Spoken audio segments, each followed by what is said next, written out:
It's off to the Little Apple for Arizona State as they take on number 16 Kansas State. And what once looked as an unwinnable game suddenly got a lot better in chances thanks to the People's running back.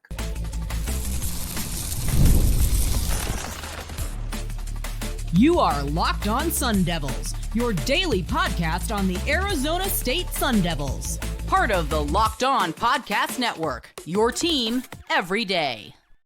Welcome back to the Locked On Sun Devils podcast, part of the Locked On Podcast Network, your team every day. My name is Richie Bradshaw, and I will be your guide for everything Arizona State Sun Devils. A special shout out to my everydayers who are here every day. Thanks to all of you for making us your first listen of the day. Don't forget to hit like, subscribe, and turn on notifications wherever you're getting your shows. Stay in touch by following me on Twitter at RichieBrads36 and the podcast at LO_Sun Devils. Today's episode, of course, is brought to you by our friends over at FanDuel. New customers, place a $5 bet. You'll get started with $150 in bonus bets if you win your first $5 bet. Visit FanDuel.com to get started. Ladies and gentlemen, it's game day, and my allergies are killing me, of course, because why wouldn't they be on a big, important day? This is a big, important day, by the way. This is one of the most important games the Sun Devils will play this year. I know we've said that a lot, and it feels like we say that every week. And the reason we say it every week is because every single week this year has been a prove-it game for the Sun Devils. And they are exceeding expectations. And now they are in Manhattan, the Little Apple, not the big one, playing number 16 Kansas State, who is also, like ASU, playing for their Big 12 conference title lives. K-State came into the year as one of the best teams in the Big 12. Out of the top 4, top 5, top 6 teams that were predicted to finish in that territory, K-State's the only one that is going to finish there. Not Kansas, not Utah, not Arizona, not Oklahoma State, not whoever else. It's K-State. And then you've got teams like BYU and Colorado and West Virginia and ASU that have surprised and surpassed expectations to throw their name into the ring. Well, someone's going to get knocked out this weekend. Somebody is going to lose their title hopes here. And it's between K-State and ASU. The question is, who's hungrier? Who's more determined? Going into the year, I said, and I've said all week to reiterate what I've said back over the summer. This was the most unwinnable game for Arizona State going into the year. I stand by that. This is the most unwinnable game for the Sun Devils this year. It's tough. K-State has one of the most overlooked and underrated home field advantages in college football. And they're going to be loud. They're going to be all in because this is it for them. I don't know what the rest of their schedule looks like, but this is the big one. This is the big one. They can't lose this one. They lose this one, they're done. Same goes for ASU, but the difference is ASU didn't have these expectations. Kansas State did. This is a big game. Can ASU win it, though? It still feels really unwinnable. And I stand by that. But your chances got a whole lot better. Thanks to the return, of the one and only People's running back, according to the Locked On Sun Devils podcast, Cam Scattaboo. He can run it, he can catch it, he can pass it, he can punt it, and he's your mama's favorite player. And he's back. ASU last week managed to beat UCF, and they beat UCF because the defense got stops late, but mainly because Sam Leavitt is playing on a whole other level the last couple of weeks.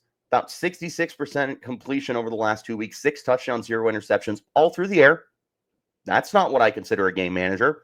That's what I consider a legit QB1. And now he's got his best friend back. So he doesn't have to be Superman like he had to last week. That was one of the things that I said last week going into UCF was Sam's kind of got to be Superman. He's got to continue to play at the high level or else ASU's not going to win that game. And he did. He responded, and he did it. And that's another question I have as we talk about the offensive side of the football is, can Sam Leavitt keep the magic going? You'd think at some point he's going to slow down.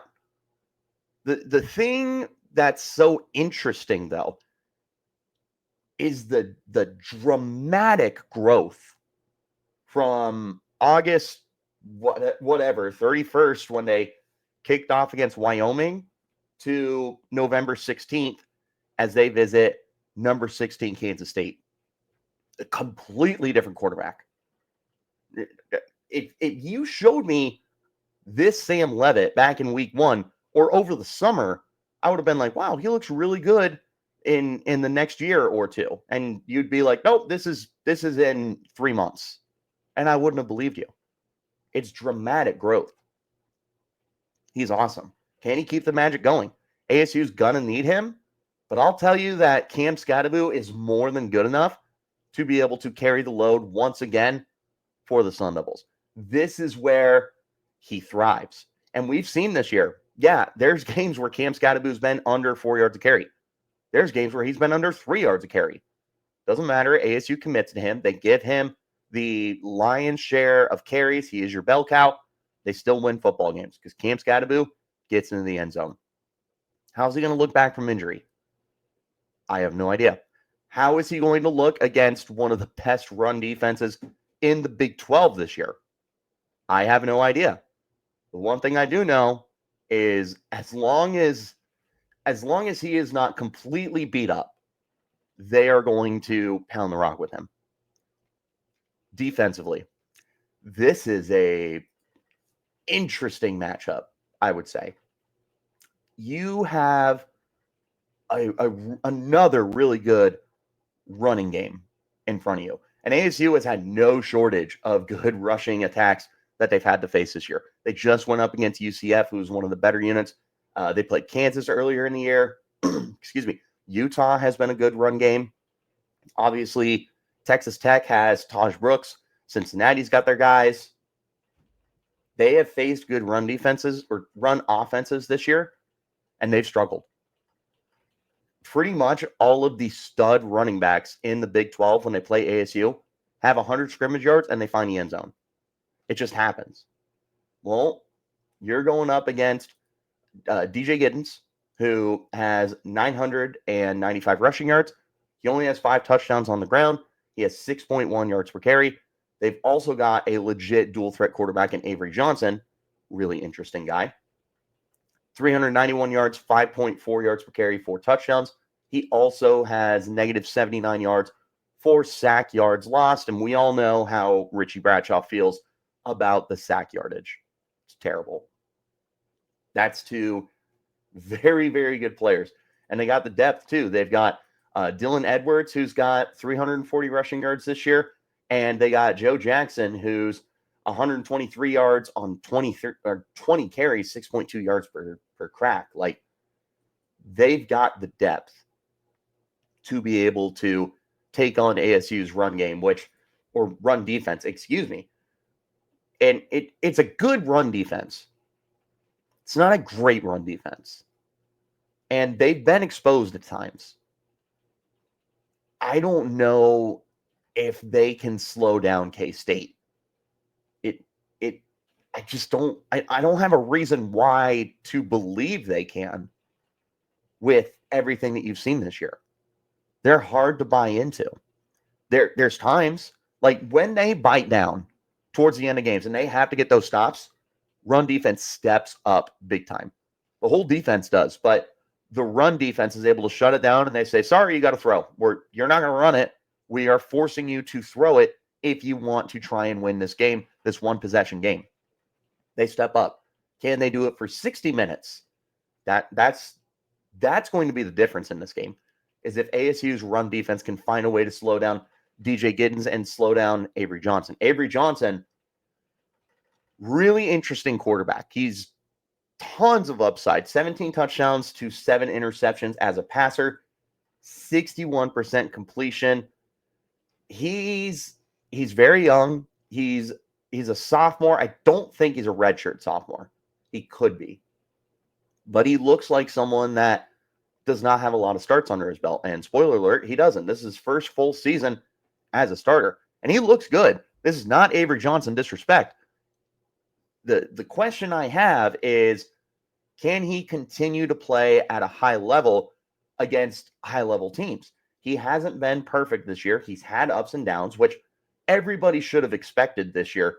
But is he going to be good enough to win this game for Kansas State? Let's say the ASU's run defense does step up and they slow down DJ Giddens. Can Avery Johnson push the ball through the air, not on the ground, and be able to will Kansas State to a victory in this game against a pretty good secondary? This should be a slugfest, I would imagine. It's not even a cold weather game. Like, it's going to be in the 60s today in Manhattan. This is not a game that should be anything too insane. But I do have questions for young quarterbacks on both sides of the football. Is Sam Levitt going to be able to keep up the high-level play? And is Avery Johnson going to be able to play consistent enough? And can he step up if he has to? How does Cam Scatterby look for ASU? How is DJ Giddens going to look for Kansas State? Is someone going to step up in the passing game for either team? How's the offensive line going to look? ASU has a big task in front of them, by the way, with a certain pass rusher, who we're going to talk about more in just a second as we transition here to players to watch for both the Sun Devils and guys that they're going to need to slow down, offense, defense, and Sam Levitt. Coming up next, this is the Locked On Sun Devils podcast, part of the Locked On Podcast Network, your team every day.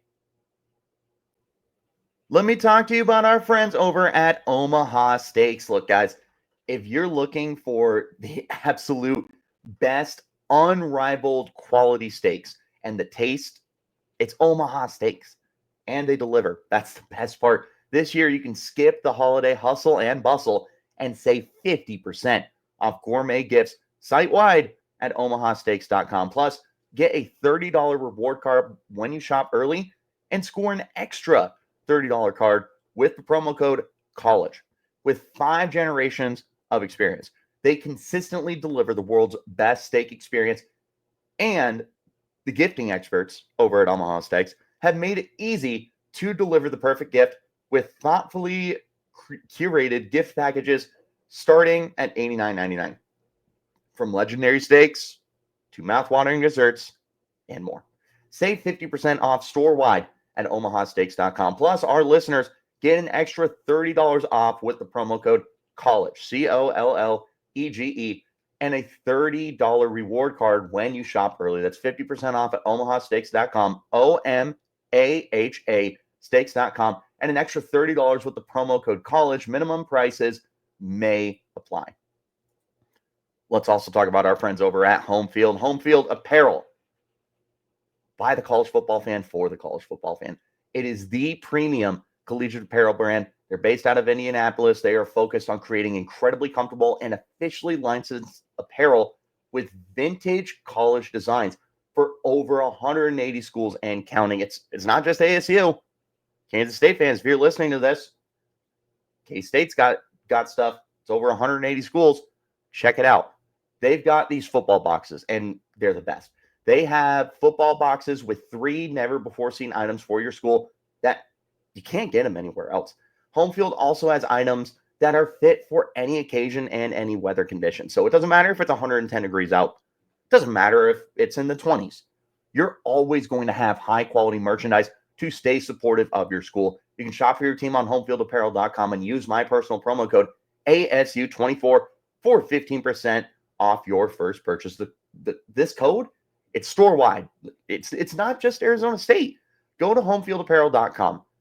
Check out the best licensed apparel that they have there. Check out those football boxes and use my promo code ASU24 to get 15% off your first order. Wherever you're getting your shows, like, subscribe, turn on notifications, and you'll get an update whenever we post new content. I appreciate each and every single one of you for tuning in to make us your first listen of the day. I've got a special shout out, though, for my everydayers who are here every day. All right, let's go ahead and get back into our conversation, talking about the players to watch for ASU and who they're going to be going up against. As always, as requested by the people, of course. Always got to talk about Sam Leavitt. Sam Leavitt playing on a hot streak right now. Since the second bye week, 6 touchdowns, 0 interception. He feels unstoppable right now. What's funny is it's not like he's super different in his approach. He's still very heavily involves Jordan Tyson as receiver 1. He gets Cam Scadaboo involved when he's on the field. He gets Shimon Taylor involved, but it's not like he's really spreading it around and Xavier Guillory is getting 5 catches a game and Jake Smith's getting a bunch of catches and Melcon Stovall and all the other guys. It's still very heavily Jordan Tyson and running with Cam Scadaboo. Teams have no answer for it. The Leavitt to Tyson combo. It's good. It's one of the best in the Big 12. You cannot argue otherwise. 7 touchdowns this year, over 14 yards per completion. Tyson is playing at a whole other level too. No less than 80 receiving yards in each of the last 4 games. Hit 99 this past week. 1 away from the century mark. He might get there today. This is still a good K-State defense. They can play the pass. I still like what Sam Leavitt is doing right now. And with Cam Scadaboo back in the folds, things feel like they're going to unfold very nicely for Sam Leavitt once again. Speaking of Cam Scadaboo, he's, of course, the player to watch in this game. We got 4 players to talk about, and it's Cam Scadaboo and it's everybody else. Scadaboo is the heart and soul of the Sun Devils team. Not just offensively, it's the team. When people think about Arizona State, the very first player they think of is Cam Scadaboo, the people's running back. After that, it's a toss-up. It could be Sam Leavitt. It could be Jordan Tyson. It could be Keyshawn Elliott or Clayton Smith or Miles Rouser. I don't know. It's your choice. But Cam Scadaboo is the person that everyone thinks of. Missing him last week, ASU overcame it. They figured it out. It was still a different offense without Scadaboo. Scadaboo's back. Probably not 100%. But at the same time, the way he plays, I don't know if he needs to be 100% to do the damage. I will tell you that if he's not at 100%, the efficiency is not going to be there. I don't know if he's 4 yards per carry in this game. I don't know if he's 3.5 yards per carry in this game. Based off of what he's done this year, I assume he gets into the end zone. I don't know if he's going to be super efficient in this game against a physical defense, but he's still going to be heavily relied on. I'm kind of cheating this week, and I did it for the defense too, so you'll have to forgive me. I'm looking at the entire offensive line in this game. They have a huge, huge task in front of them. K-State's pass rush, pretty good this year, 25 sacks. It is because of Brendan Mont. Brendan Mont was someone that was in a lot of preseason polls to be a Big 12 first team. I believe he was in mine. I can't remember, and I don't want to for sure say it in case I'm incorrect. I'm pretty sure I had him on there, but if I didn't, then I can tell you when I put my vote in at the end of the year that he's going to be on there. He's been a beast. This was a huge breakout year for him, and he's going to wreak havoc. ASU needs a plan for him to keep Sam Leavitt upright because Sam is still going to have to throw the football. They've also got to figure out how they're going to block for Cam Scadaboo, because if Scadaboo is not 100%, like we are going to be under the assumption that he is until further notice, they've got to create run lanes for him. And we've seen defenses stack the line of scrimmage this year and make it difficult. This has to be a big-time step-up game for them. If for no other reason than this is the number 1 run defense going up against a beat-up Cam Scadaboo. If Scadaboo is 100% healthy, it's one of the typical games of like, hey, we need the offensive line to play good, but Scadaboo is probably going to do his own stuff. There is a chance that Scadaboo doesn't look himself in this game. And if that's the case, then I need to see the offensive line. I don't care if it's your starting five. I don't care if you're rotating guys or if you're doing a sixth offensive tackle for heavy sets. Like, I don't care. You have to have a good game. The entirety of the offense could depend on the way the offensive line plays more than any other time this year. Defensively, here's a name that I have not talked enough about this year. But here's a guy, call me Chris Collinsworth, that could decide ASU against the run and ASU's ability to not give up run after catch. Miles Ghost Rouser. He has not gotten enough love on this podcast. That needs to change. This dude, first of all, he hits. Holy cow. If I got hit by Miles Rouser, and keep in mind, I'm not an athlete. I am not the biggest guy in the world, 5'11", around 200 pounds or so. Like, I'm not taking a hit from a lot of players. I think Miles Rouser would take my head off if he hit me across the field. Pads or no pads. If you guys ever seen the Johnny Knoxville movies, you know what the name is. I don't want to say it in case I get in trouble for it. But the ones with Johnny Knoxville and Steve-O and Ryan Dunn and all them. And they have Jared Allen, who's just running over the middle, and he just absolutely decimates Johnny Knoxville. That's what Rouser would do to me. Neither here nor there. He's doing that to guys in full pads that are grown men. He's doing that to guys. He is a hitter. He is an enforcer. He is your leading tackler. He's going to hopefully have a big game. And there's a very, very good chance that the guy who is leading you in tackles by 11, 71 tackles, second place is Xavier Alford with 60. There's a very big chance that Rouser is not only your most productive player again, but he has to be your most productive player again. He can do a little bit of everything now. Doesn't have a turnover this year. I'm telling you, he's due.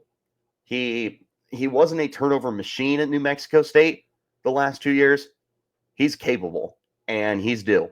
The rent is due, as Xavier Alford likes to say, and Rouser, he's getting a turnover within these last 3 games. Hopefully, fingers crossed, it's going to be this game. Last unit I want to talk about. Like I said, I cheated on offense. I'm cheating on defense. Specifically here, the defensive tackles. They had a big week last week. CJ Fight, Jacob Richcon-Geika were able to record sacks. They were able to really slow down RJ Harvey in the first half of the game. Obviously, he went buck wild in the second half, but the defensive tackles have been a huge reason for success this year from the defensive line. Like, you've gotten good production from the edge rushers. I would tell you the defensive tackles have played better than what you've gotten out of the edge rushers. CJ Fight, Jacob Richcon-Geika, Jeff Clark, Zach Swanson. They have all played exceedingly well when they're healthy and on the field. You've had pretty good consistency from those guys. Some guys have been more banged up than others, but it's a good unit. And you're going to have to be good again. This is an elite run game. I don't know if I've mentioned that today or not, but this is an elite run game. It's one of the better running backs in the conference. It's one of the better dual threat quarterbacks in the conference. It's a backfield with depth. They've got to be able to step up. And I trust them to be able to step up and clog the middle of the defense or the offensive line because they've done it more often than not this year. So from that point, you need the edge rushers, the linebackers, and Shamari Simmons to be able to set the edge. They've done that well this year. It's up and down performances. If the D tackles do their job, and I'm willing to bet they do, then you just need the guys who are setting the edge to be able to at least slow down K-State's rushing attack. I don't see any way that K-State is not like 150 rushing yards in this game just because they're so dynamic. But there is a chance that ASU can slow them down enough to win this football game. Speaking about winning the football game, bold predictions and a final score are coming up next as we wrap up this edition of Locked On Sun Devils, part of the Locked On Podcast Network. Your team every day. Let me talk to you about our friends at FanDuel now. Get ready to tackle the NFL action with FanDuel, America's #1 sportsbook. Right now, new customers, that could be you, get $150 in bonus bets if you win your first $5 bet. But guess what? That can be anything. That can be a money line. That can be a spread. That can be a player prop. Whatever you are feeling, place a $5 bet, win it, $150 in bonus bets. Other best part is FanDuel Sportsbook. The app is going to give you everything you need if you're going to place live bets in the NFL. If you get a hunch in the middle of the game, check out the latest live stats. See a play-by-play. There's so much to check out on the same page where you place your bets so you can have that confidence that you're making a good decision. Visit FanDuel.com to join today. Again, you'll get started with $150 in bonus bets if you win your first $5 bet. Again, that's FanDuel.com to get started. Never waste a hunch and make every moment more with FanDuel, an official sportsbook partner of the NFL. And again, wherever you're getting your shows, like, subscribe, turn on notifications. You'll get an update whenever we post new content. All of you guys are the best for making us your first listen of the day. I especially appreciate my everydayers who are here every day. All right, bold predictions. 2 on offense, 2 on defense, a final score. Starting on offense, I'm going to say this is a not great box score game for Cam Scatterby. I'm going to say under 100 rushing yards. I'm going to say under 4 yards per carry. But he's scoring twice, baby. You can't keep this man out of the end zone. The only time he hasn't scored this year was Mississippi State. He ran for 262 yards. Could have scored, but decided to slide, stay in bounds, and watch ASU drain the rest of the clock to win that game. Otherwise, he's scored in every game this year. This game's no different. I don't care if his shoulder was completely dislocated and his arm is hanging off the back of his back. I don't care. If he's on the football field, he's scoring touchdowns, and he's scoring twice in this game. ASU needs him to score twice, and he's going to respond. You know he's hungry. You know he's pissed. He wants back on the field. Bold prediction number 2. Not Sam Leavitt staying hot, which I do think he's going to have a quality game. I'm saying Jordan Tyson is the one who stays hot. Jordan Tyson, again, over 80 receiving yards in each of the last 4 games. Jordan Tyson has also been able to find the end zone 4 times in the last 4 games. He's averaging probably around 15 yards per catch, maybe a little more. And he's the most heavily targeted guy on the team. Leavitt's gonna keep going to him. There's no reason not to. He is playing like a true #1 receiver this year. The one that Locked On Sun Devils predicted he would be in the offseason. I'm saying Tyson stays hot, over 100 yards, and finds the end zone for the Sun Devils through the air. I'm not saying a rushing touchdown. So I'm going to say that there is at least 1 passing touchdown from Sam Leavitt. Maybe the 2 touchdowns from Cam Scatterby are through the air. I'm not specifying the Scatterby touchdowns. Let's go to the defensive side of the football. Bold prediction number 1. ASU's defensive line is going to have their best game against an elite Big 12 running back. Keep in mind, he's still going to have a good day. I'm going to say he's 100 scrimmage yards. I'm saying no touchdowns for DJ Giddens. This is the game that ASU's defense, they just go, I'm tired of running. I'm tired of being overlooked. I'm tired. And they're going to get it done. Not under 100 yards. I don't know on the yards. I'm saying Giddens does not get in the end zone. He hasn't scored a lot this year. That's going to continue to be the case. Bold prediction number 4 for defense. And the last bold prediction before I've got my score prediction. Miles Rouser, who we just talked about, is going to break loose. He is going to be a box score stuffer. Over 10 tackles, well over double digits. I'll say at least 12. I could see higher. I'm going to say he gets a sack. I'm going to say he gets a turnover. He's going to get some tackles for loss too. When you look at the end of this game, you're going to look at Rouser. You're going to go, that might be Big 12 Defensive Player of the Week. This is going to be the Miles Rouser show on defense today. It starts with the front seven playing well to force everything outside for the run, and then number 4 is going to run down, and he's going to hit some people, and he's going to hit some people pretty dang hard. He's going to stack the box score in this game. This is going to look like his best game by the end of the season. And he's had a lot of good games this year. Final score prediction. I have said since the summer, this is your most unwinnable game. I have stood by that all week, that this is your most unwinnable game. And on the road against Kansas State, number 16 Kansas State, who is got everything on the line in this game, I'm taking ASU, baby. That's right. I changed my mind. I told you guys there is a slim to none chance that I did. But guess what? I woke up this morning and I felt good.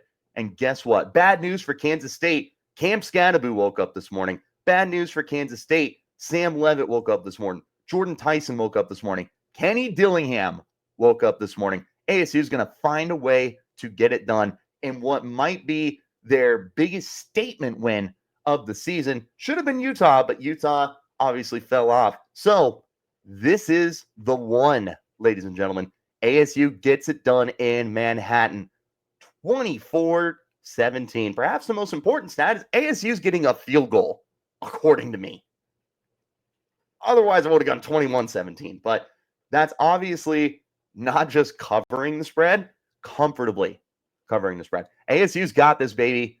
ASU is going to keep their hopes alive to go to the Big 12 title game with one of the most important tiebreakers that they could have going into the final stretch of the year with a win over a ranked Kansas State on the road. 24-17. I am ready to get hurt again. What do you guys think? Are you ready for an upset? Are we doomed? Is this still an unwinnable game? Who's going off in this game? How are we going to look? Let me know in the comments. Hit me up on Twitter at RichieBrads36. You can always find the podcast as well, LO_Sun Devils. Wherever you're getting your shows, like, subscribe, turn on notifications. You will get that update whenever we post new content. I appreciate each and every single one of you for tuning in to make Locked On Sun Devils your first listen of the day. Shout out to my everydayers who are here every day. Here is hoping that ASU gets this win. But I'll tell you what, even if ASU doesn't, maybe their Big 12 title hopes are over, but the season is far from over.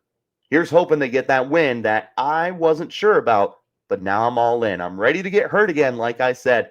Let's go Sun Devils. I will talk to you guys soon, and we're going to break this game down. Good, bad, takeaways, hopefully game balls if they win. Otherwise, if they lose, we'll talk about what needs improving. That's coming up the next time I see you guys. Until then, take care, root on your Sun Devils, and until then, you keep it locked right here on Locked On Sun Devils.